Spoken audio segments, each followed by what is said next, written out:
Bonjour à tous et à toutes. Alors aujourd'hui, je suis Juliette de Simplicure et aujourd'hui j'ai le plaisir d'être accompagnée de Bruno Lacroix, coach en santé et expert en micronutrition, pour parler d'un sujet qui nous intéresse tous, la signalisation mTOR.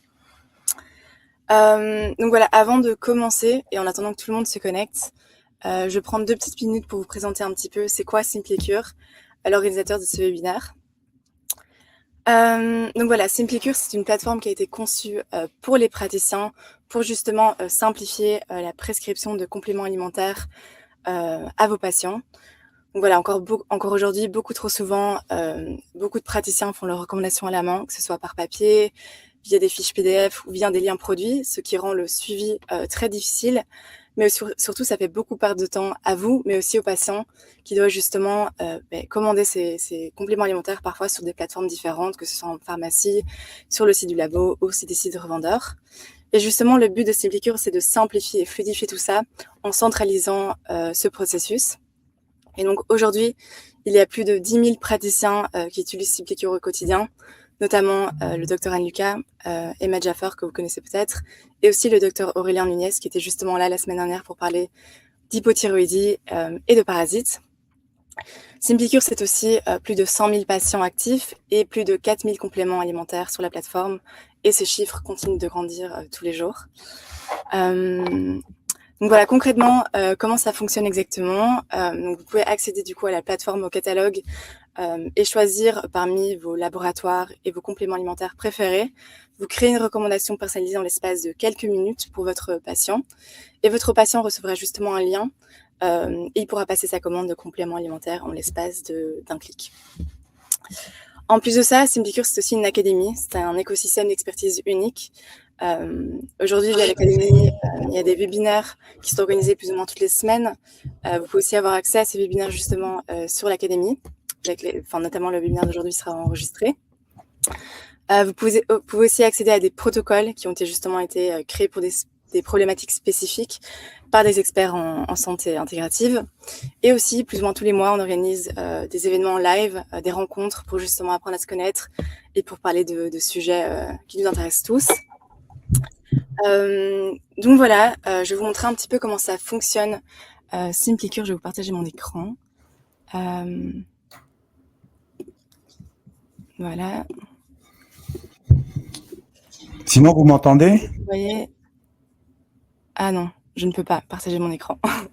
Mais écoutez, c'est pas grave. En tout cas, vous pouvez toujours booker une démonstration avec l'un de nos conseillers sur le site Simplicure, ou bien vous pouvez aussi tout simplement vous inscrire gratuitement sur la plateforme via ce lien QR.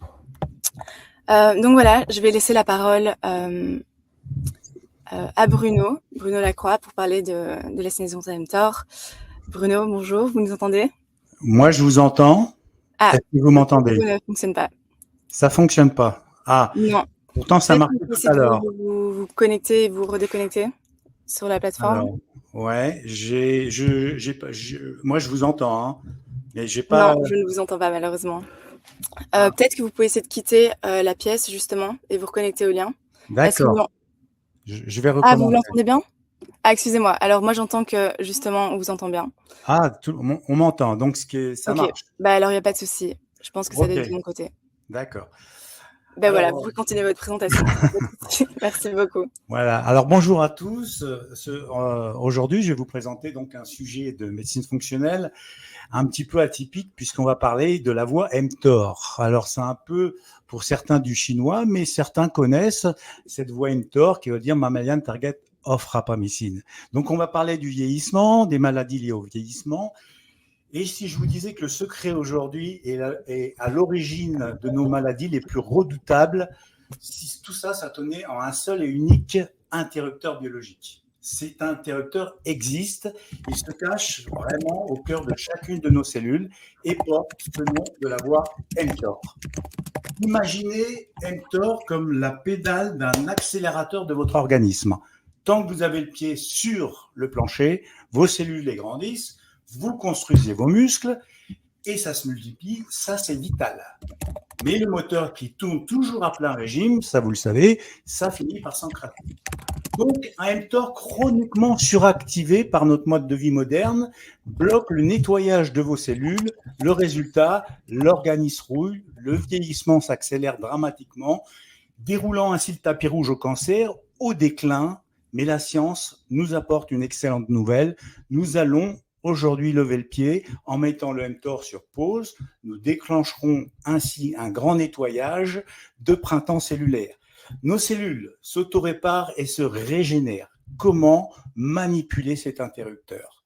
Alors, à travers l'alimentation, puisque beaucoup font de la nutrition, le jeûne ou la science qui permettent de pirater cette biologie, cette horloge biologique, on va dire. C'est exactement ce qu'on va essayer de décrypter ensemble aujourd'hui. Alors, déjà, on va changer de diapositive et je vais vous montrer déjà sur le vieillissement, le nouveau paradigme du vieillissement, le mirage de la longévité. C'est-à-dire qu'aujourd'hui, on entend toujours, ça vous avez entendu parler autour de vous, notre espérance s'allonge. Hein, alors, pourquoi dramatiser? C'est vrai, sur le papier, on frôle les 80, voire 85 ans, mais attention, c'est peut-être le plus grand mirage de la santé moderne. Pourquoi? Parce qu'il y a une différence colossale entre la durée de vie globale et la durée de vie en bonne santé. Le choc des chiffres est là. Hein. Regardons la réalité en face. Vous avez là devant un schéma où on vous montre les données officielles de l'adresse et l'Eurostat. Savez-vous à quel âge exactement s'arrête l'espérance de vie sans pathologie pour un homme en France? 61 ans. D'accord? Oui, à 61 ans, vous avez bien entendu, cela signifie qu'à partir de la soixantaine, la majorité de la population va basculer, et c'est là le paradoxe, dans les maladies chroniques, voire une, voire deux. On comptabilise ces années-là dans les statistiques comme une victoire, mais en réalité, c'est de la survie médicalisée. D'accord? Donc, c'est ça le problème de la médecine moderne. Aujourd'hui, on ne prolonge plus la jeunesse, on étire la vieillesse. La médecine moderne est fantastique pour nous empêcher de mourir d'une crise cardiaque, d'accord? Mais ne nous empêche pas de vivre 15 à 20 ans avec du diabète, de l'arthrose, de l'hypertension, avec un cocktail de médicaments. Et ça, vous pouvez le voir autour de vous.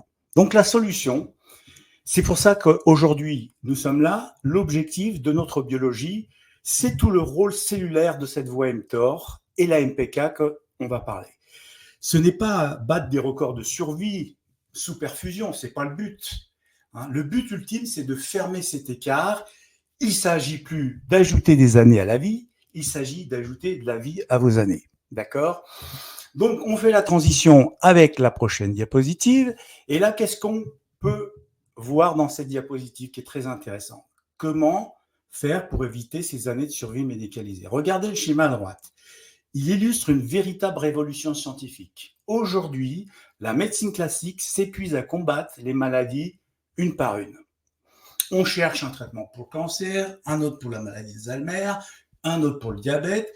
La nouvelle stratégie propose l'inverse, s'attaquer à la racine commune de toutes ces pathologies, c'est-à-dire le vieillissement lui-même.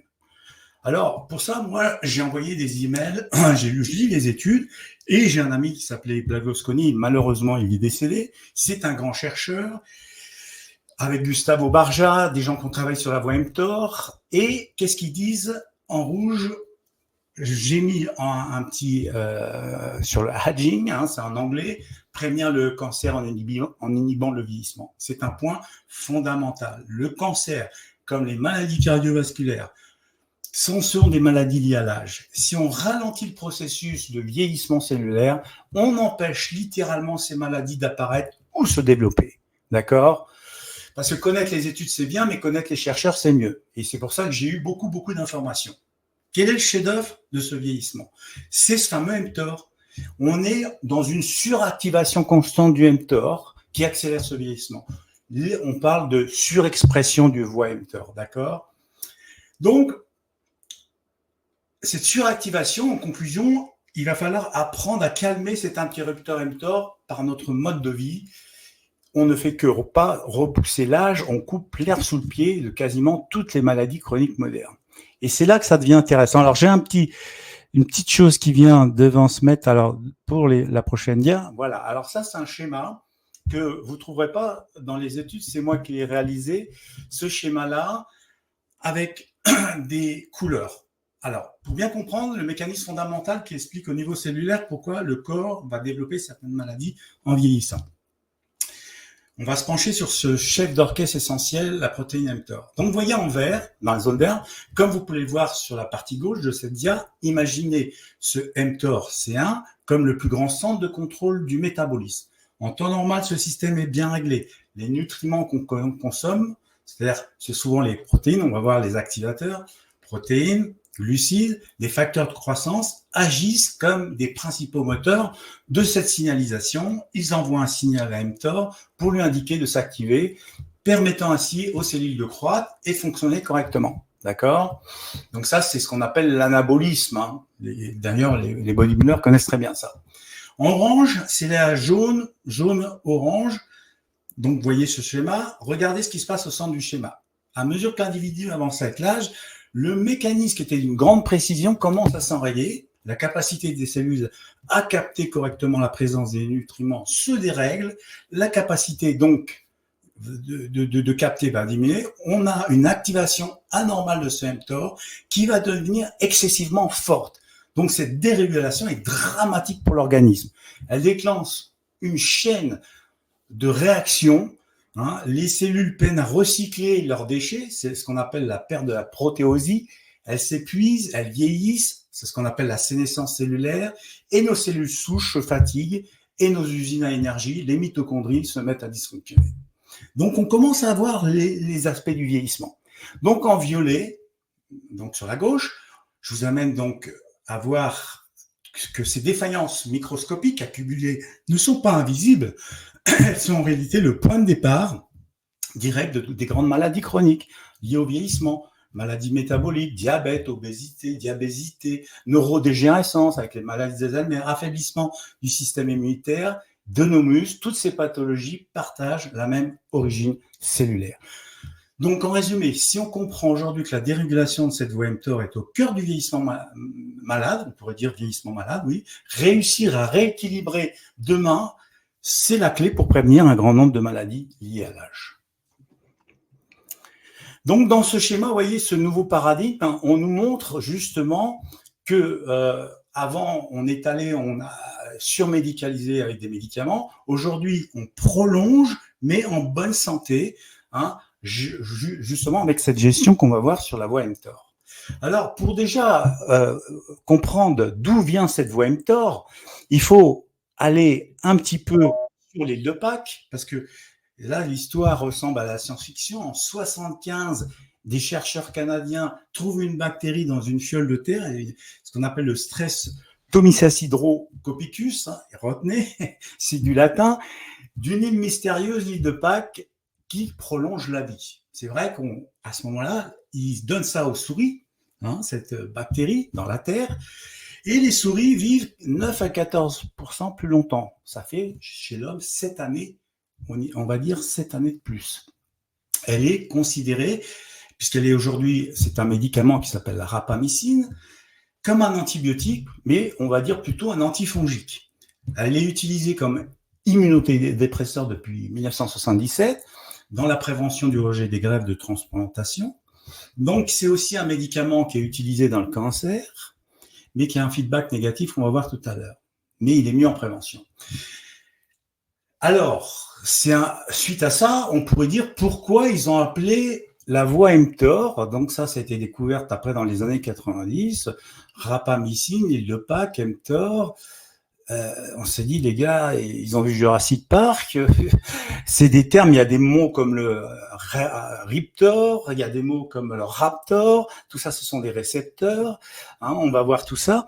Et on voit justement ce qui est intéressant dans ces mécanismes-là, puisque Mammalian Target of Rapamycine, c'est la signalisation qui est dans votre organisme, qu'ils ont appelé comme ça, avec la rapamycine comme référence. Donc, c'est une enzyme de la famille des sérines, on va dire, qui régule la prolifération cellulaire, la croissance cellulaire, la mobilité cellulaire, la survie cellulaire, la biosynthèse des protéines et la transcription. Elle a des récepteurs, mais là, on ne va pas rentrer dans les détails, il y a 4 types de récepteurs dessus.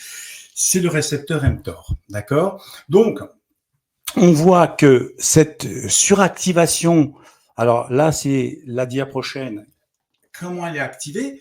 Principalement, déjà, elle donne des maladies, ça vous l'avez compris, quand elle est surexprimée, résistance à l'insuline et le diabète de type 2. Hein, donc, on va se retrouver avec des gens avec des hyperglycémies persistantes. Donc, on est vraiment au niveau dans les mécanismes cellulaires. Elle a un risque oncogène parce qu'elle va activer cette voie des kinases, la P1, 3K et la AKT, donc qui sont juste en amont, ces kinases qui stimulent la voie mTOR. Donc, c'est la synthèse des protéines. Hein. Quand on fait du muscle, c'est l'anabolisme. Hein. Donc, comme je dis, les culturistes, les bodybuilders connaissent bien. Hein, dès qu'ils mangent des protéines, notamment la leucine, qui est le plus grand stimulateur, le plus puissant de la voie mTOR, qui va permettre d'anaboliser. D'accord? Ensuite, vous allez avoir tous les facteurs de croissance. Hein, c'est-à-dire qu'on a aussi des facteurs de croissance qui vont jouer là-dessus. Mais avant de parler des stimulants, voyons le vieillissement accéléré via l'altération de l'autophagie. Le problème, quand elle est suractivée, il y a une inhibition chronique de l'autophagie. Donc ça entraîne l'accumulation des mitochondries dysfonctionnelles, donc des protéines qui vont être agrégées, aggravant le stress oxydatif et la sénescence cellulaire. Donc là, on va accélérer le vieillissement. Donc, l'implication systématique, c'est justement toutes ces comorbidités, multiples avec les maladies cardiovasculaires, les dyslipidémies, les atteintes neurodégénératives. Tout ça, ça aggrave le pronostic du patient. Donc, on voit les pathologies qui sont entraînées par cette voie mTOR, le vieillissement précoce aussi, l'avancement du vieillissement, qui sont liés à cette surexpression de cette voie mTOR. Alors, quels sont les grands activateurs principaux? Alors, déjà, les protéines. Les acides aminés, en particulier la leucine, sont perçus comme les indicateurs numéro 1 qui vont déclencher la cascade. D'accord? Ensuite, vous avez toutes les hormones anaboliques, hein, l'insuline, l'IGF-1, qui sont des gros activateurs de la voie mTOR. Ensuite, vous allez avoir des intégrations des signaux externes, hein, c'est-à-dire dès l'instant que vous mangez des gros repas, très souvent, hein, l'abondance nutritionnelle par rapport à l'hyperinsulémie et surtout l'insulinorésistance qui vont créer malheureusement une activation de cette voie mTOR en permanence. Mais aussi, ce qu'on oublie, et ça c'est important de retenir ça parce que vous allez voir que après dans les solutions, quand on va parler du jeûne, c'est insuffisant. Il y a tous ces polluants, malheureusement, qui sont aujourd'hui dans l'environnement et que nous inhalons à travers la pollution atmosphérique, notamment les fines particules, mais aussi tout ce qui est dans l'alimentation, hein, les plastiques, les microplastiques, les métaux lourds vont créer de l'inflammation et vont activer la voie mTOR. Donc ça, c'est en gros toute l'activation de cette voie mTOR. Alors, si on regarde ce schéma, il explique tous les activateurs.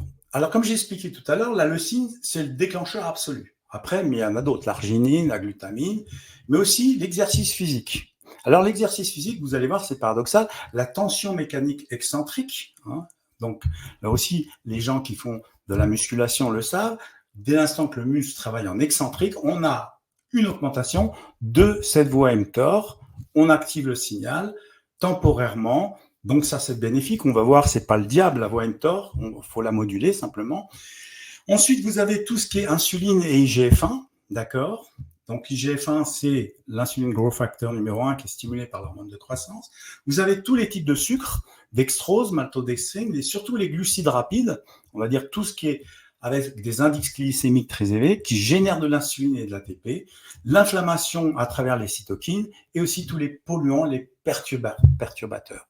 Donc, vous voyez, dans ce schéma, on voit en grosso modo les grands activateurs de la voie mTOR.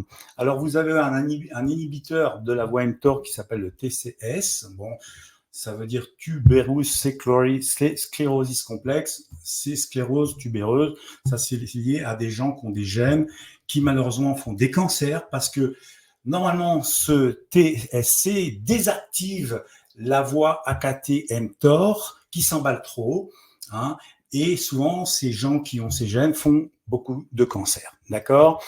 Et là, on voit que malheureusement, ce TSC est toujours actif, le frein est serré, le mTOR ne peut pas démarrer, donc là c'est positif, mais quand il est inactivé, via l'insuline, via l'AKT, le frein est relâché, le mTOR peut s'emballer. Donc retenez un peu cette biochimie de surface qui est important parce qu'il y a des choses qui freinent, il y a des choses qui accélèrent, et on va voir, on va trier tout ça un petit peu après en détail. Alors, là, vous avez une étude scientifique qui décortique la voie cellulaire mTOR, parce qu'il y a des tonnes d'études, aujourd'hui ça sort, c'est exponentiel. Vous allez entendre parler en Europe de la voie mTOR, parce qu'on a un peu de retard là, sur les Américains, et aujourd'hui, c'est vraiment la voie centrale du vieillissement. Donc, elle est reliée au mécanisme biologique de la croissance, vous l'avez compris, au cancer et au diabète. Donc, le message choc qui est mis dans cette étude, par exemple, c'est le coup de fourchette. Les gens mangent en excès, ils surstimulent dangereusement cette fameuse voie mTOR. Donc, cette suralimentation chronique est le point moteur crucial de l'épidémie de diabète. D'accord? Donc ça, c'est tout simplement à comprendre, c'est facile à comprendre pour tout le monde.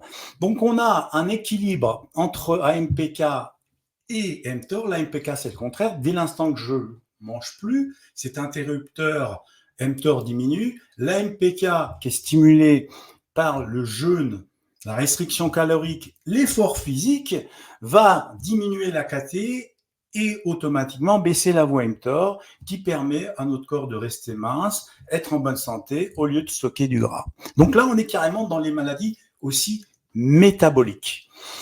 Alors, dans la prochaine dia, c'est aussi les maladies neurodégénératives. Aujourd'hui, on sait que cet interrupteur mTOR s'emballe et il est coupable aussi de maladies d'Alzheimer, de maladies de Parkinson, mais surtout Alzheimer. Donc, ces enzymes qui vont agir comme des ciseaux et produire des masses de déchets toxiques dans le cerveau, les fameux peptides bêta-amyloïdes.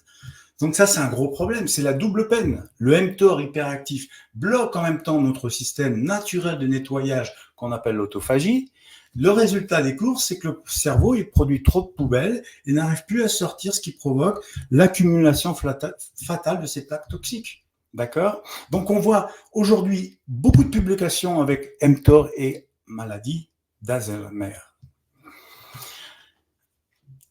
Alors, là, on a le mécanisme un petit peu plus en détail, mais bon, là, je vais pas revenir dans ces mécanismes-là. C'est une conférence qu'on donne avec Ronali sur 5 heures. Je vais juste vous dire qu'il y a énormément de publications, de bouquins, de textbooks qui expliquent justement aujourd'hui le fait qu'on a beaucoup de références scientifiques qui expliquent que la voie mTOR est mise en avant dans énormément de pathologies. D'accord? Alors, il y a un marché colossal aujourd'hui. Il faut savoir que l'industrie pharmaceutique travaille sur des inhibiteurs de la voie mTOR, sur le récepteur, mais avec beaucoup d'effets secondaires, malheureusement, on va le voir. Et le but, c'est comment nous, en médecine fonctionnelle, on peut gérer ce problème. Donc, déjà, rentrer dans le sujet tout simple de la position on lorsqu'on mange, quand la cellule est en mode construction et croissance. Donc, cet interrupteur cellulaire, il a deux positions. Quand il est en on, vous construisez du muscle, vous construisez de la régénérescence, vous cicatrisez, vous vous coupez, vous vous blessez, vous cicatrisez, ça c'est bénéfique.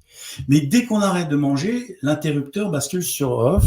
Donc, c'est le mode de maintenance. C'est à ce moment précis que l'autophagie, le processus commence.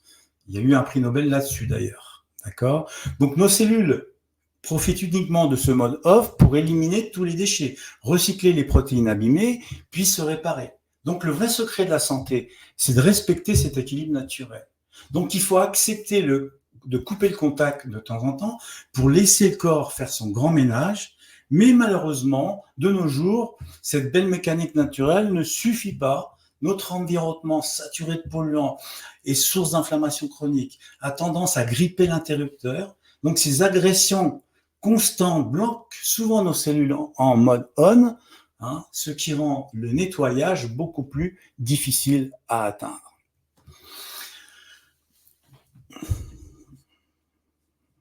Donc là, vous voyez le chasseur-cueilleur. Si on regarde nos gènes, le mode de vie, on va dire des chasseurs-cueilleurs, on pourrait dire qu'ils étaient dans un mode de vie plutôt intermittent.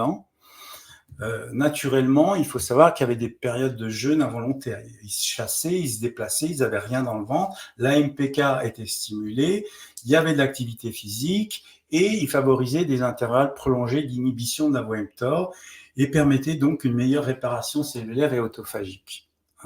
Et quand il y avait du gibier, il y avait le festin, c'était copieux, il y avait des pics avec un pic de leucine très élevé et d'insuline qui déclenchait des épisodes très brefs mais intenses d'activation du mTOR pour la synthèse des tissus.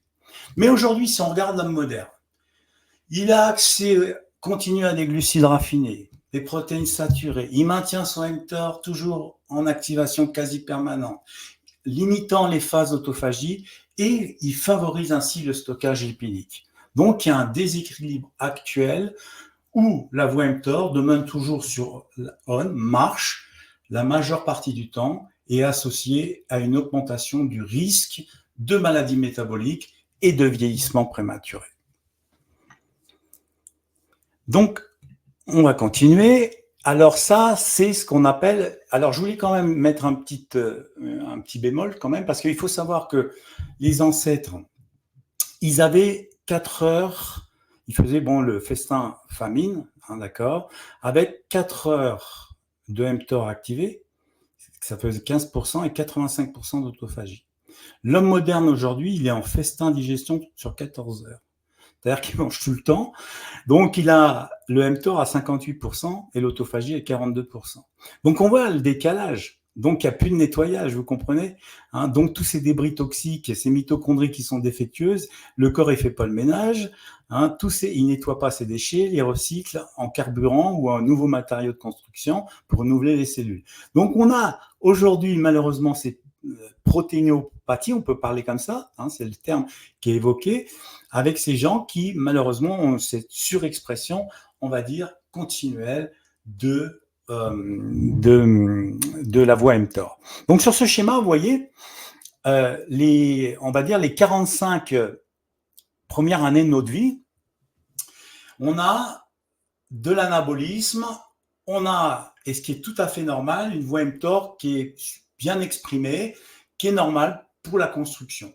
Mais on voit qu'après 45 ans, malheureusement, cette voie mTOR se retourne contre nous pour justement accélérer le vieillissement. Donc, il y a une surprolifération, une hyperprolifération, on pourrait dire même, c'est vraiment le problème d'aujourd'hui, qui est lié à ces maladies, vous l'avez compris, je ne vais pas répéter, que ce soit neurodégénérative, mais aussi auto-immune, et 90% des cancers. 90% des cancers. Donc, avant, on n'aurait pas pu survivre sans ce mTOR. Mais aujourd'hui, ce mTOR de nos ancêtres, qui n'était pas un problème, aujourd'hui est un gros problème. Donc, oubliez l'idée reçue selon laquelle votre corps vieillit simplement par usure, comme une vieille machine, mais selon la théorie de cette hyperfonction, et qui a été décrite dans la littérature scientifique par Blagoslowski, donc un Russe qui a émigré aux États-Unis mais qui est décédé, le vieillissement est en fait la continuation inutile de notre programme de croissance infantile. Imaginez que cette pédale d'accélérateur de vos cellules, principalement contrôlée par la voie mTOR, reste bloquée une fois l'âge adulte atteint. Donc c'est une surchauffe, une hyperfonction, dérèglement des tissus et toutes les maladies qui vont liées à l'âge. Donc vieillir, ce n'est pas rouiller, c'est grandir de manière excessive et toxique. C'est pourquoi freiner ce moteur emballé, potentiellement, ouvre aujourd'hui des pistes qui sont fascinantes sur la longévité. Et on voit là, dans ce schéma, pour expliquer les gros activateurs, que je répète, malheureusement, qui vont créer une hyperfonction aussi des organes. C'est-à-dire que là, on parle de l'anti-âge, on parle des hormones, on parle de ceci, des mitochondries, mais n'oubliez jamais que c'est vos organes qui sont aujourd'hui touchés par ce vieillissement, que ce soit le foie, le rein, le cœur, qui subissent, on va dire, cette stimulation permanente de cette voie mTOR. Comme je répète, 90% des cancers, diabète, obésité, pathologie neuronale.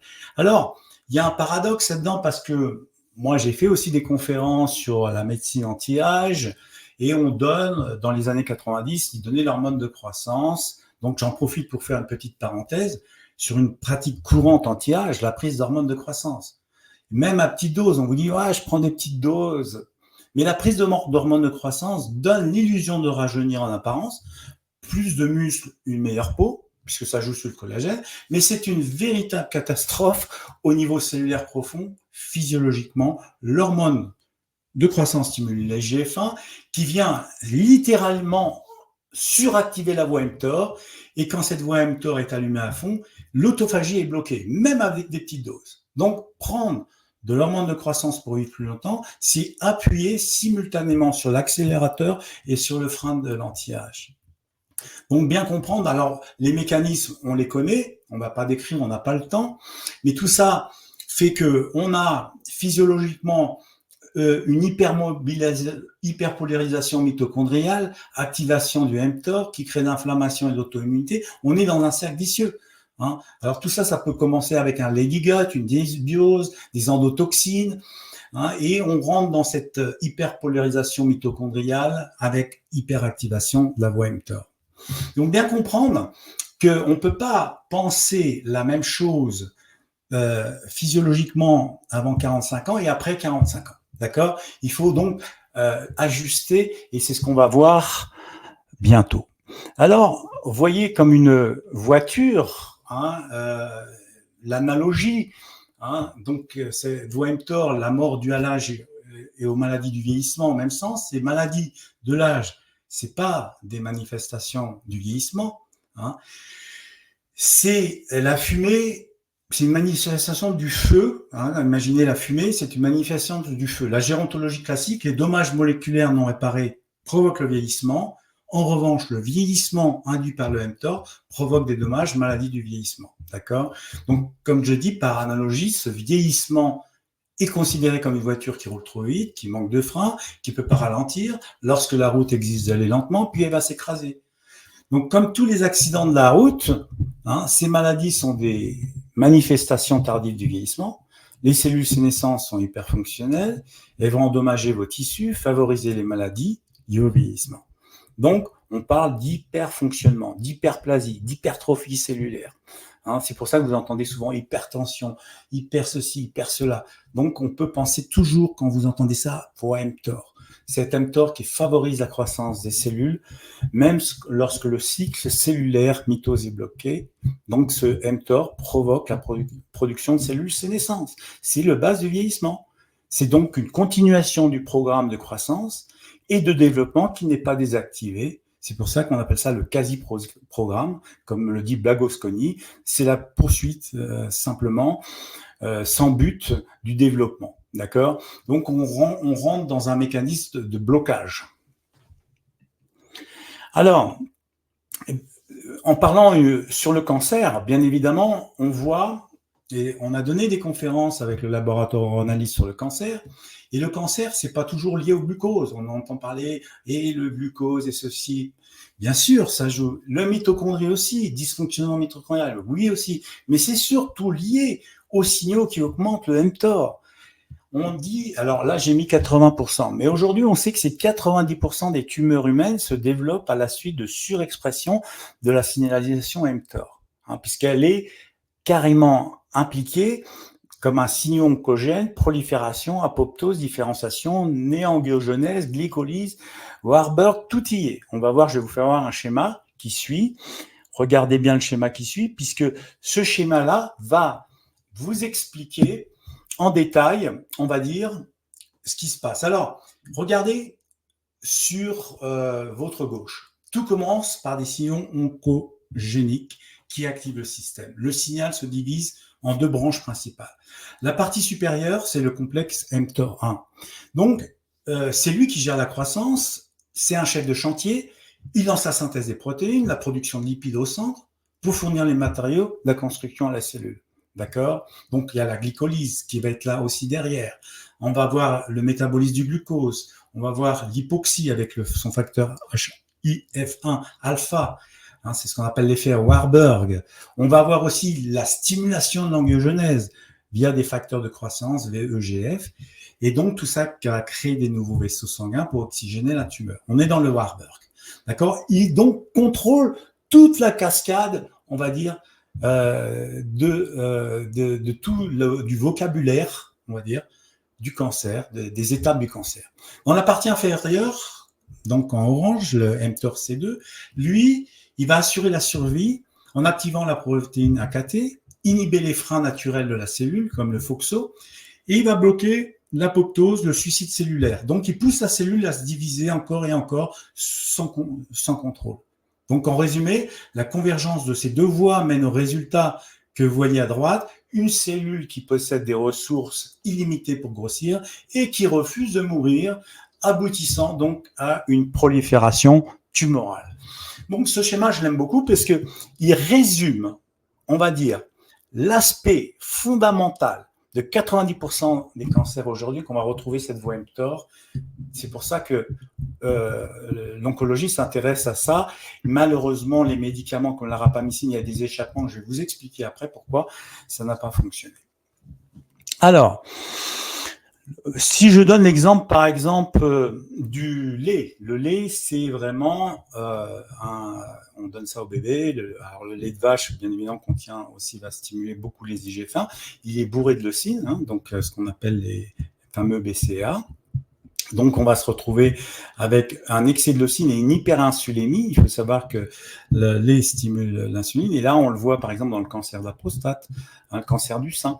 Donc, on sait que aujourd'hui, il faut faire attention. Je ne suis pas en train de démonter le lait, mais je suis en train de dire, voilà, à un certain âge, attention aux produits laitiers, par exemple, qui contiennent énormément d'acides aminés ramifiés, hein, leucine, isolacine et valine, qui sont des gros activateurs de la voie mTOR. Alors, si on regarde, on va dire un peu plus les inhibiteurs, parce qu'on va s'intéresser maintenant, qu'est-ce qu'on va faire pour justement diminuer cette voie mTOR, pour désactiver ce mTOR. Hein, il faut soit le bloquer directement, c'est ce que font l'industrie pharmaceutique, mais on va voir aujourd'hui des effets secondaires, malheureusement, ou activer son grand antagoniste, la MPK, hein, l'alarme cellulaire qui allume quand l'énergie vient à manquer. Donc, quand la MPK s'allume, hein, donc cette protéine, le mTOR s'éteint, ça vous l'avez compris, et ça déclenche l'autophagie. Donc, on mange ses propres déchets et ses protéines endommagées pour survivre. Donc, les grands inhibiteurs, vous les avez, c'est la rapamycine. C'est un blocage direct. Hein. Je vais revenir tout à l'heure sur cette rapamycine. Ensuite, vous avez le jeûne hydrique. On va dire le jeûne hydrique prolongé, il faut 36 heures, on va dire, pour faire chuter vraiment la voie mTOR au plus bas. Mais sachez que le jeûne intermittent va aussi diminuer la voie mTOR, mais moins puissamment. Ensuite, vous avez toutes des produits phytothérapeutiques, mais qui sont plus ou moins efficaces. Donc, le plus puissant aujourd'hui, qui est pratiquement l'onokiol, qui est aujourd'hui même utilisé en oncologie aux États-Unis.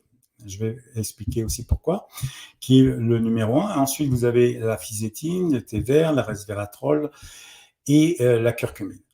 Vous avez le sport. Dès l'instant que vous faites beaucoup par exemple, ce qu'on appelle l'intensité des sprints purs, hein, HIIT, les sportifs connaissent bien, vous allez avoir une chute brutale de l'ATP. Donc tout ça, ça allume l'alarme qui est la MPK. Donc on va activer la MPK, donc l'autophagie.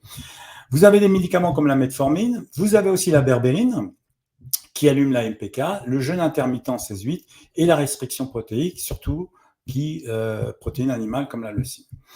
Alors le médicament rapamycine étant la référence dans les études, mais moi, ma vision, c'est de pas créer de symptômes négatifs, c'est d'optimiser un fonctionnement cellulaire optimum sur du long terme. Et donc, la recette pour moi, c'est tout simplement le jeûne intermittent 16-8, donc une restriction calorique modérée, 20 à 30%, avec la baisse des protéines animales et les on va dire les produits phytochimiques qui sont onokiol, fisétine, thé vert. Et le sport, bien évidemment. et occasionnellement la berbérine, mais pas tout le temps parce que c'est un inhibiteur quand même du complexe 1 de la mitochondrie. Elle est utile pour les gens qui ont des syndromes métaboliques sur des périodes, on va dire, assez courtes, mais pas sur du long terme. Et ensuite, vous avez la restriction protéique. Donc ça, ce sont en gros les inhibiteurs de la voie mTOR. Alors, Blagosconi, c'est quelqu'un que j'ai rencontré sur un séminaire, et puis j'ai entretenu un lien avec lui. Et donc, lui, il était directeur donc, au Target et la revue Cell. Il a fait beaucoup d'articles sur cette voie mTOR et surtout sur cette, justement cette hyperprolifération et cette suractivation de cette voie mTOR surexprimée dans beaucoup de pathologies, dont le cancer. Alors, ils ont fait des études justement aussi sur le vieillissement.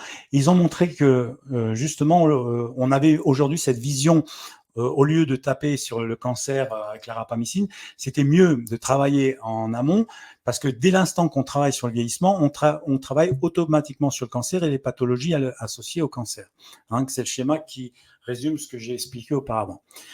Alors, la grande mode américaine, et ça, je vais vous mettre un petit peu au courant là-dessus, parce que lui, Blagosconi, était pour la rapamycine. Bon, il faut savoir qu'il est décédé quand même d'un cancer, même en utilisant de la rapamycine de manière intermittente. Parce que aujourd'hui, si vous voulez, vous avez les biohackers américains qui utilisent la rapamycine une fois par semaine, mais qui a quand même une durée de vie qui est de 96 heures. Donc, on a quand même un blocage.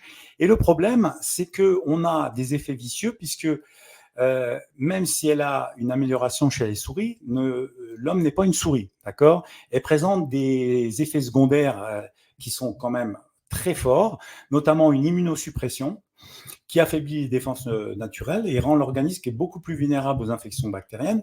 C'est pour ça, souvent, les biohackers, le docteur Green, qui est à New York, qui préconisait la rapamycine, avec qui j'ai entretenu aussi des emails, m'expliquait que il fallait se balader avec un antibiotique dans la poche. Donc, paradoxe. Hein, et donc, lui aussi est décédé. Hein. Bon, alors, je ne vais pas dire que... voilà, c'était des pionniers. Et aujourd'hui, on sait les effets secondaires, on les connaît. Et souvent, ils sont cachés. Le problème de l'Amérique, c'est souvent, on est un peu euphorique par rapport à ça. Et puis, après, on constate des dégâts. Il y a aussi des complications tissulaires et oculaires sévères, des fibroses pulmonaires, l'apparition des cataractes, hein, qui a des effets documentés chez les souris d'ailleurs. Et sur le plan métabolique, paradoxalement, on se retrouve avec une hyperlipidémie, excès de graisse et une hyperglycémie, excès de sucre dans le sang. C'est pour ça qu'on vous donne la metformine souvent liée à la rapamycine. Donc, vous voyez, on prend un médicament avec un autre médicament pour justement, on va dire, éviter les effets secondaires de la rapamycine. Comme vous voyez dans ce discours que j'ai eu, cette conversation par email, donc avec le spécialiste Blagosconi et surtout Gustavo Barja, qui est le pionnier aujourd'hui qui est à la retraite, un grand spécialiste de gérontologie. Et dans sa réponse, il m'a dit, voilà, je déconseille la prise de rapamycine pour contrer le vieillissement en raison de ses effets secondaires notables, tels que la cataracte. Hein, pour moduler la voie mTOR, il est plutôt recommandé d'opter pour des méthodes naturelles comme la restriction calorique ou, à défaut, la restriction de protéines, notamment en méthionine. En effet, malgré donc ces effets de rajeunissement qui sont spectaculaires, la rapamycine qui sont observés chez la souris, l'approche nutritionnelle reste aujourd'hui considérée comme l'alternative la plus sûre et efficace. D'accord ? Donc, il faut aller dans le bon sens et suivre souvent les gens qui ont un discours beaucoup plus nuancé et qui ne se jettent pas parce qu'ils ont fait des découvertes et qui sont dans une espèce d'euphorie transitoire qui, malheureusement, les amène à des effets secondaires. Alors, dans cette étude-là, justement, on voit que la rapamycine, quand on bloque le récepteur, il y a malheureusement un échappement. Ça déclenche un effet pervers, une suractivation réflexe de l'AKT, donc une protéine qui favorise donc la prolifération aussi des cancers, sans passer par la voie mTOR et empêche de mourir. Donc, pour contrer ce mécanisme de survie, il la combine avec l'onoquiol, c'est-à-dire que, quand je vous ai parlé en oncologie, en Amérique, ils utilisent rapamycine, onoquiol en oncologie, hein, pour justement éviter l'échappement de la rapamycine et avoir un meilleur blocage de cette voie et enfin empêcher donc la tumeur de s'échapper et pousser vers la mort cellulaire qu'on appelle l'apoptose. D'accord ? Donc ça, c'est quand même important à comprendre parce que ce sont des mécanismes. Bloquer les récepteurs, c'est pas forcément la meilleure solution. Alors, passons à la prochaine diapositive. Alors, voilà ce que j'amène aujourd'hui, de bien comprendre, de distinguer dans la littérature la différence entre l'inhibition du mTOR, de son récepteur, et l'inhibition de la signalisation de la voie mTOR en aval. C'est-à-dire qu'il y a une grosse différence. C'est-à-dire que la rapamycine a un effet puissant sur le récepteur, mais il faut plutôt privilégier une suppression modérée sans inhibition pharmacologique ciblée du mTOR, bloquer, on va dire, les kinases en amont, pour éviter justement la rétroaction compensatoire qui pourrait conduire à une régulation positive paradoxale de ce mTOR, malgré l'administration d'un puissant inhibiteur mTOR. Ça, c'est capital de comprendre ça. La possibilité que le maintien du mTOR au moins légèrement actif, parce que sachez une chose, le mTOR, c'est pas non plus le diable, on en a besoin. Le système nerveux pour la plasticité neuronale, les muscles, mais il y a cette théorie que je vous ai expliquée, c'est la théorie de l'hyperfonction, donc tous les dommages sur les organes. Alors comment on fait ? C'est ça le paradoxe, puisque c'est pour ça qu'il faut avoir des fenêtres thérapeutiques où on a dans la journée des périodes d'anabolisme, comme nos chasseurs-cueilleurs, et avec des prises de protéines, ça pose pas de problème, même s'il y a de la leucine, mais sur des courtes périodes, d'accord ? Et le reste du temps, on va voir ça, comment gérer ça pour qu'on ait une bonne autophagie sur la journée. Ça, c'est l'aspect, on va dire, principal. Alors, bien évidemment, vous l'aurez compris, c'est passer pour inhiber le mTOR, donc cet acteur du vieillissement, il y a deux leviers principaux. Le jeûne intermittent, le 16-8, en réduisant donc les acides aminés circulants, on fait donc chuter l'activité mTOR, on améliore l'insuline, la sensibilité à l'insuline, pardon. On va relancer l'autophagie et le mécanisme de nettoyage cellulaire. Mais aussi, vous avez la restriction calorique modérée. C'est-à-dire qu'on diminue de 20 à 30% son apport calorique, surtout les protéines animales, et on va permettre justement d'activer son MPK et inhiber la voie IGF-1 qui favorise la longévité. Parce que l'IGF-1, quand on les stimule par le sport, il faut savoir que c'est pas l'IGF-1 circulant, c'est l'IGF-1 qui est mécaniquement ces facteurs autocrine paracrine sur le muscle. Donc, toute la mise en garde s'impose concernant aussi le jeûne. Parce que ça, vous allez me dire, mais bon, moi, à ce moment-là, j'ai pas besoin de prendre de compléments alimentaires, je jeûne. Alors, sachez que si vous étiez 100 ans en arrière, je vous aurais dit, OK. Mais, faut pas oublier une chose, le tissu adipeux, il stocke des polluants environnementaux. C'est l'hypophyse. Donc, tous vos polluants sont dans le tissu adipeux. Lorsque vous jeûnez, la fonte des graisses relargue massivement ces toxines dans le sang. Le problème, c'est que ces polluants, paradoxalement, vont réactiver la voie mTOR, risquer ainsi de contrecarrer nos efforts anti-âge. D'où l'importance d'une approche progressive et stratégique. L'objectif aujourd'hui, c'est donc de fournir un cadre pratique pour intégrer ces protocoles intelligemment et en toute sécurité dans votre stratégie anti-âge. Alors, les produits phytothérapeutiques, c'est là qu'ils sont vraiment intéressants et c'est là que Gustavo Barja m'a aiguillé aussi pour créer ce produit qui s'appelle l'Orotor. L'Orotor, on avait fait une première formule, voici la deuxième formule, beaucoup plus performante.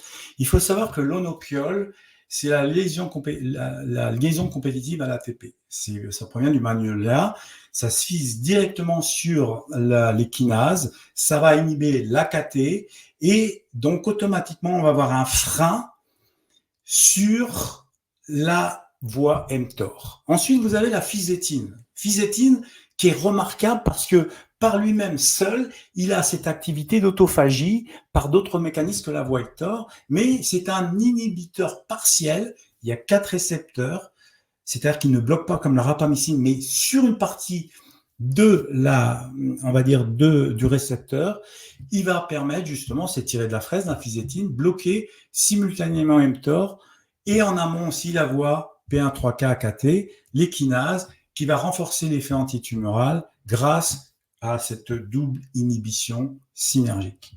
Ensuite, vous avez l'extrait de thé vert. Donc, les catéchines du thé vert vont permettre aussi. Alors, la bonne nouvelle, c'est que c'est l'association Onocol thé vert qui permet de diminuer les dosages. C'est-à-dire que quand vous avez Onocol thé vert, ça marche à des petits dosages, alors que par exemple le resveratrol et la curcumine, il faut des dosages beaucoup plus élevés. Et le problème de la curcumine, c'est sa biodisponibilité, mais on l'a quand même insérée parce qu'elle a cet effet sur le TCS2, ce frein du mTOR qui va permettre justement à libérer cette protéine pour que on ait une voie mTOR beaucoup plus basse. Le resveratrol, lui à travers va stimuler les AMPK, un peu comme la berbérine. Donc tout ça va permettre à tous ces agents allostériques d'avoir un effet supérieur de synergie en jouant soit sur les AMPK, soit sur la voie mTOR. Et les concentrations, bien évidemment, ont une importance capitale pour avoir un effet, une diminution environ 30%, qui est largement suffisante pour avoir un effet comme le jeûne, on va dire, intermittent. Vous voyez ? Donc, sans rentrer dans des considérations nutritionnelles difficiles et compliquées, on peut faire des choses simples et efficaces. Donc ensuite, si on regarde le schéma, vous avez ici tous les mécanismes par lesquels ils agissent. Alors, comme je répète, l'Onocol, c'est vraiment le numéro 1, le plus puissant, qui va donner l'ordre au mTOR de diminuer et rendant, par exemple, pour les gens qui ont des cancers, la cellule cancéreuse vulnérable à l'apoptose, à la mort cellulaire. Alors, sachez que l'Onocol qui est dans Orotor, il est à 98% pur. La fisétine, pareil. Donc là, ça vient de fraises, de pommes, et qui est un double blocage, donc avec une autophagie encore supérieure. La curcumine, elle, qui va jouer aussi en amont, créer sur la KT et surtout la MPK. Le resveratrol aussi, activateur à MPK. Donc, effet comme un peu le sport-like, et le thé vert, qui est lui aussi, qui a énormément de publications sur énormément de signalisation dans le cancer, très intéressant, et surtout l'association du thé vert à l'Onocol pour un effet plus puissant encore sur les kinases à, on va dire, un moindre degré de dosage, avec des dosages beaucoup plus bas pour justement avoir un effet antiprolifératif et jouer sur l'autophagie. Donc, on sait que y a eu des études qui ont été faites avec ce qu'on appelle les valeurs d'IC50. C'est pour mesurer les concentrations d'Onocol, et on sait que les concentrations d'Onocol plus faibles par rapport comme à la curcumine, le resveratrol, qui requiert des doses beaucoup plus élevées pour obtenir une inhibition comparable. Donc ça, c'est intéressant. Donc toute cette synergie-là va jouer sur ces mécanismes-là. Donc comprendre donc la composition de ce produit, tout simplement, vous avez de l'Onocol, la fisétine, de la curcumine, du transresveratrol et du thé vert. Donc ça, c'est les principes les plus puissants. Il y en a d'autres, mais ça ne sert à rien, puisque là, vous avez ces 5 qui, aujourd'hui, démontrent avec des études à l'appui ces effets.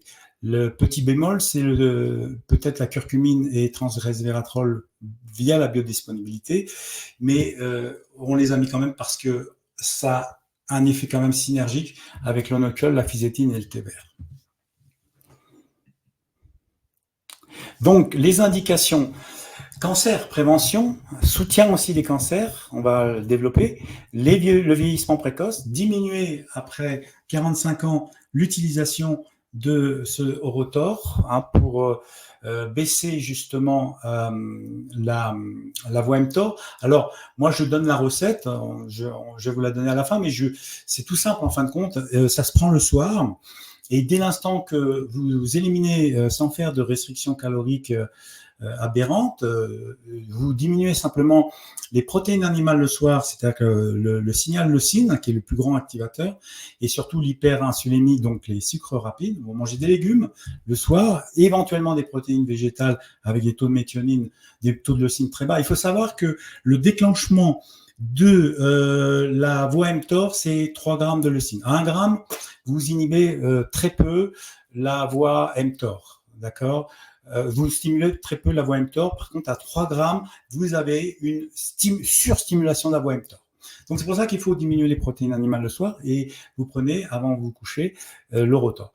Le diabète de type 2, puisque là, on va jouer justement sur tous ces mécanismes métaboliques. On va jouer donc sur la lipogénèse, etc., l'insulinorésistance, syndrome métabolique, l'obésité, les pathologies neuronales. On va diminuer la voie mTOR dans le cerveau qui est suractif dans Alzheimer et Parkinson, le long Covid. Il faut savoir qu'il y a des études sur la voie mTOR et le Covid long.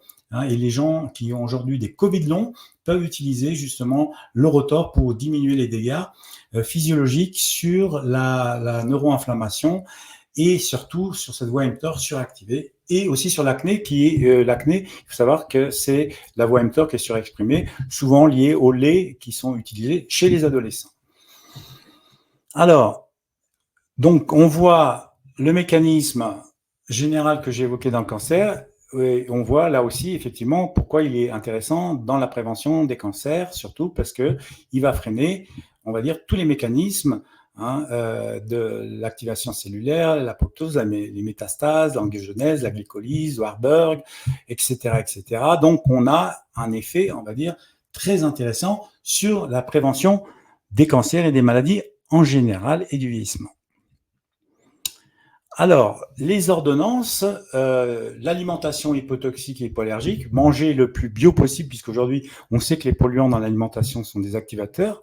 C'est sûr que si vous mangez des aliments qui sont tout le temps pollués et qui contiennent des métaux lourds, des microplastiques et tout ça, vous êtes tout le temps en activation mTOR. D'accord ?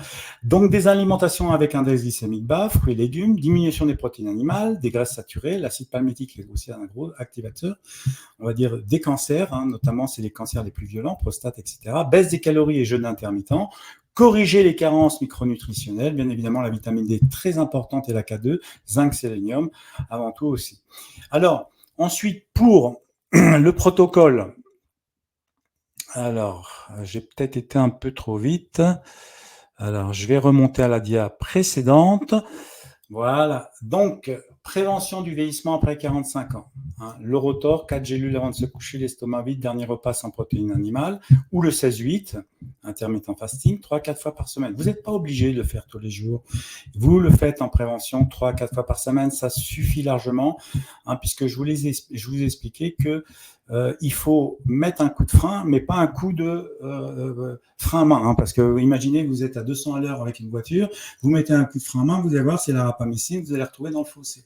Le but, c'est de mettre des petits à-coups pour diminuer cette surexpression de la voie mTOR. Ensuite, prévention des maladies liées à l'âge, cancer, maladies neurodégénératives, diabète, maladies cardiovasculaires, protection des organes après 45 ans, 4 gélules avant de se coucher, l'estomac vide, pareil, sans protéines animales, avec l'intermittent fasting, si vous voulez, ou la restriction des protéines le soir.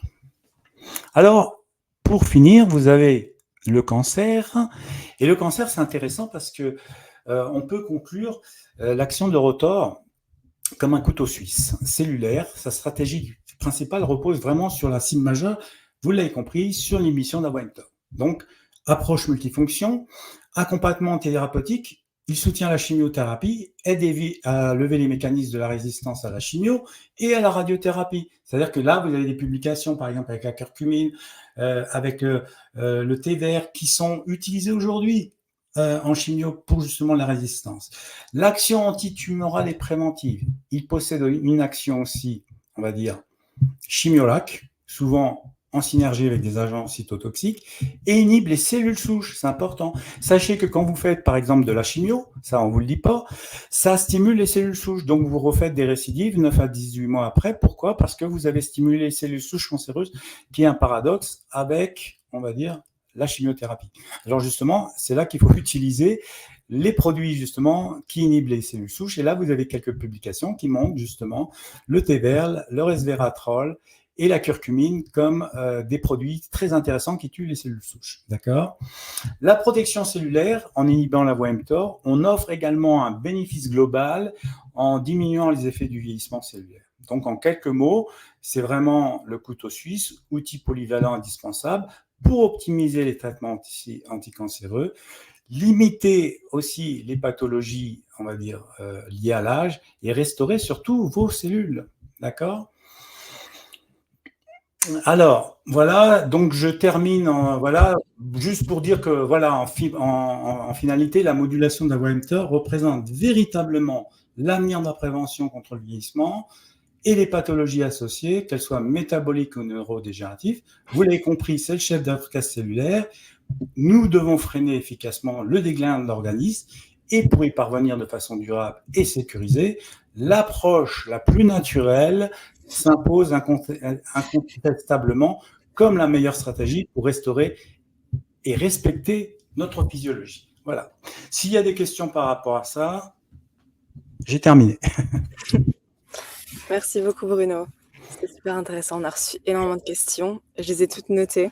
D'accord. Je pense pas qu'on aura le temps de toutes les adresser, mais je vais essayer de vraiment essayer de les regrouper un petit peu.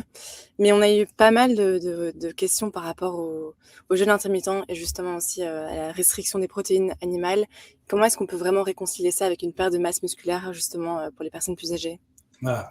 Alors, le problème de la sarcopénie, il faut savoir, je vais vous surprendre, c'est que en réalité, ils sont aperçus qu'en donnant la rapamycine, ils avaient les souris grossissaient, alors que c'est un paradoxe. Qu'est-ce qui se passe ? En fin de compte, quand vous mangez des protéines, trop de protéines avec l'âge, vous avez une résistance anabolique qui se fait.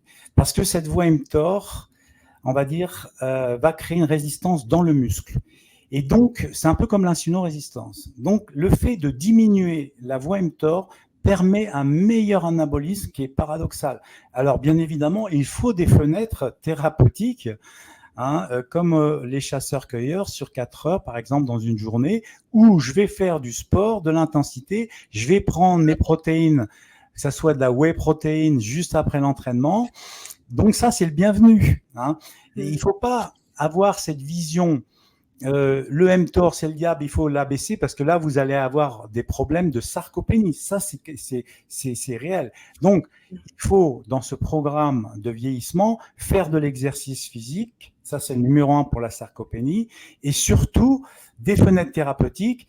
Et vous n'avez pas besoin de bouffer des tonnes de protéines, c'est 1 gramme par kilo de poids de corps, ça suffit. Il ne faut pas réduire les protéines animales, vous les gardez principalement le matin et le midi, et le soir, éventuellement, vous les diminuez au plus bas pour que le taux de leucine soit en dessous d'1 gramme, comme je l'ai expliqué, puisque là, quand on est à 3 grammes, là, votre voie mTOR, vous prenez de l'hormone de croissance au soir, où vous avez 3 grammes de leucine, vous pourrez prendre tous les compléments alimentaires que vous voulez, vous allez fusiller votre autophagie et vous allez y vieillir précocement. C'est toutes les dernières études. On a l'encontre de ce qu'on pensait dans les années 90. Ouais, c'est dingue. Et tellement ce mouvement de il faut manger plein de protéines. Et aussi ce mouvement carnivore. Enfin, au final, on se rend compte. C'est des modes. Ce sont des modes, si vous voulez. Le régime méditerranéen reste la bonne chose. C'est pas parce que vous mangez. Il faut savoir que les gens qui vivent le plus longtemps dans toutes les peuplades dans le monde ont 60% de glucides. Mais bien évidemment, on parle de type de glucides. Ce qui est dangereux, c'est d'avoir de l'insulino-résistance. Moi, j'ai des glucides dans mon alimentation, j'ai pas d'insulino-résistance, mon test de HOMA, il est correct. Donc, c'est pas un problème.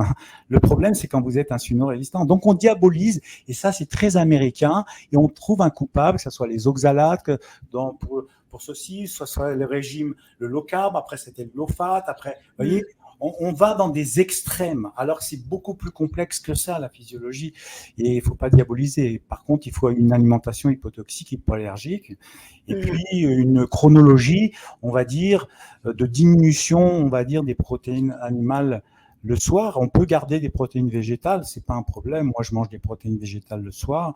C'est pour maintenir un taux de leucine le plus bas possible pour avoir une meilleure autophagie. Ok, ça va. J'ai pas de problème de muscles, je perds pas mes muscles. Et du coup aussi, en parlant un peu de jeûne intermittent, parce qu'évidemment, il y a toujours des différences entre hommes et femmes, d'âge aussi, hein, les femmes ménopausées versus des femmes qui sont toujours cyclées. Est-ce que ce jeûne intermittent, est-ce qu'il est aussi conseillé pour des femmes, enfin, Alors, oui. de quel âge? Ben justement, c'est ça la question, parce que je sais que Alors, le problème, c'est que souvent les gens font du jeûne intermittent pour perdre du poids. Ils ont remarqué qu'en fin de compte, c'est pas plus efficace que la restriction calorique. Le problème, ça peut créer chez certaines personnes des dysrégulations parce que le fait de ne pas manger, souvent, on a tendance à se rejeter de désynchroniser, par exemple, de ne pas manger le matin. Moi, je suis pour le petit déjeuner parce que je suis plus pour l'activation du métabolisme. C'est-à-dire que il faut prendre en conscience que quand vous mangez des hydrates de carbone le matin, vous activez votre thyroxine en triiodithyronine, la T3 active, et que c'est plus intelligent de stimuler avec une alimentation intelligente, appropriée, qui contient glucides, protéines, lipides dans des banques, on va dire, dosage, on aura des résultats fabuleux. Le problème, c'est que si on commence à faire des restrictions alimentaires, on crée des désordres psychiques chez certaines personnes. Il faut savoir qu'il y a des gens dans les restrictions caloriques ou des intermittents fasting ont des problèmes déjà de déficience micronutritionnelle. On peut aggraver aussi le problème. Alors, je suis pas contre, hein, attention, puisque ça marche, hein, la restriction de manger moins, etc. Mais n'oubliez pas, dans un premier temps, que si 90% de la planète, des gens sur la planète ont des polluants dans le corps, le fait de faire des choses où on libère trop d'acides gras et de polluants dans le corps, vous avez une activation quand même de mTOR. Hein, d'accord. Donc voilà, après, moi je pense que ça doit être suivi médicalement, ça ne doit pas être fait comme ça. OK. Voilà, je ne suis pas contre. OK, ça va. Alors, il y a plusieurs autres questions. J'ai pas le nom, j'ai peur de mal prononcer, mais Wafas E qui a posé pas mal de questions dans la Q&A.